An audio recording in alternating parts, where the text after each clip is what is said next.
This is Kirsten with Baeblemusic, and we are here at Meadows with Lizzo. How you feeling after your set? Great. I bursted a huge emotional bubble on stage. Like, every day is not the best day, and today, you know, the crowd really helped me. I got to go to church on them. We had some amen moments. We had some hallelujah moments. We had some fuck him moments, and some feel ourselves moments. So it was a really good set. And now I can relax. Yes. You put on such a crazy show. I think I saw you last year too at Bonnaroo. Oh yeah, you did. Oh my god. Like, were you nervous when you first started performing, or does it just come naturally to you? I've always been a little ham. I've always been a little attention whore, attention hoe, attention thought, all of I would like dance in the middle of the dance floor at my like parents' Christmas parties for their business, and they'd be like, go Yeti, go Yeti. Like, I was always kind of like a performer, but it does take a lot of courage to sing in front of people. Dancing, making jokes, being stupid, that's my go-to. I can do that all day, but singing is really hard. First time I had to sing in front of people, I closed my eyes and I got drunk, and I was just like, because it's not easy. It's not easy for anybody, so don't think that it is. People be like, oh my god, I wish I could do that. It is hard, but you can do it if you really, really, really fucking try. I feel like singing is the most vulnerable thing, because that's actually like your voice, which sounds silly, but it really is. It's weird, right? Can you sing? I try sometimes. Sing. What song you like to sing? Can we sing together? No, just kidding. Yeah, sing a song. So how have people been reacting to coconut oil? Really well. They love it. They love the music. Yeah. I don't know. I've had a really amazing year, and the year is getting better and better and better. And I'm putting out new music soon. I just put out Water Me, which is from my upcoming project. It's my debut album from Atlantic Records. Coconut Oil was just an EP. But Rolling Stone said it was the top 10 best albums last year, and I was like, but it's an EP. Oh, I just let you say it's that.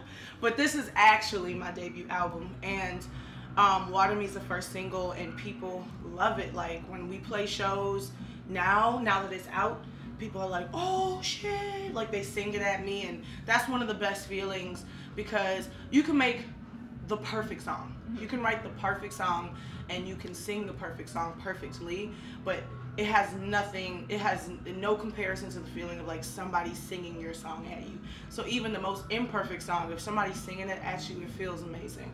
So to have people sing Water Me at me, a song about loving yourself, nourishing yourself, needing the best for yourself, is very rewarding, very special.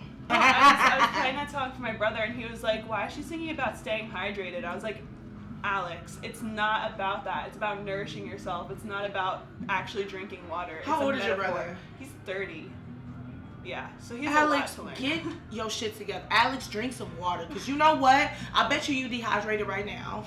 And you know what dehydration does? You get headaches, you got bad skin, you can't sleep at night, your brain swell, and you don't get bitches or boys.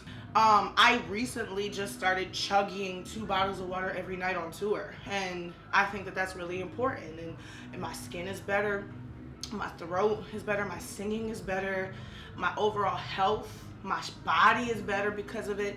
And I kind of turned that into a metaphor of like, you know, what does it mean to not only stay hydrated physically, but you want to stay away from thirsty people, and you don't want to be a thirsty person. What does that mean, and how can we make it mean both things? Right. So your brother's right, but he's also wrong because he don't drink enough goddamn water.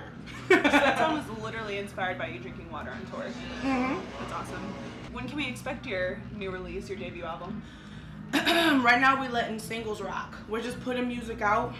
It's 2017, like, proper album releases don't really exist anymore. It's all about how the people connect to you and what the response is. So the response to Water Me has been great. We're about to put out Truth Hurts, my brand new song with a brand new music video. I performed it today and people loved it. And then we have 2 more singles after that with 2 more videos. And then when I feel like it, we'll put out an album. But I love putting out music. Like, I at least put out a project a year. So there'll be something out by the end of 2017 or the top of 2018. Cool. Sips tea. It's tea. Who are some of your influences? It's alcohol. My biggest influence is myself. I am just fucking with you today. My biggest influence are the people around me, my friends. I'm really, really inspired by the women that I surround myself with and that I work with. It's all girls on tour, all women, and they are so hardworking and so special and so beautiful and so strong, and they all have these different stories that I've grown so much from learning. Like learning so much about body dysmorphic issues, being not just fat or skinny, being a whole spectrum of womanhood. And I think that that really inspires me to create music for women. So musically, my biggest influences growing up were Missy Elliott and Lauryn Hill and Destiny's Child. And I think that it was important to see women collaborating. Destiny's Child was a big ass collaboration. Missy Elliott worked with Aaliyah, Missy Elliott worked with Tweet, Missy Elliott worked with Monica, Missy Elliott worked with Beyonce. Missy Elliott was the ultimate female collaborator, and Lauryn Hill was just a special superhuman being.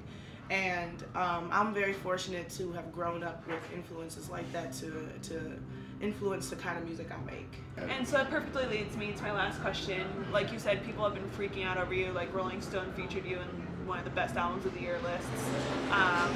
And just, I feel like you said, you kind of look up to women who are inspiring to you, and I think now you're becoming one of those inspirations for women who listen to you. I mean, how does it kind of feel to influence young women everywhere?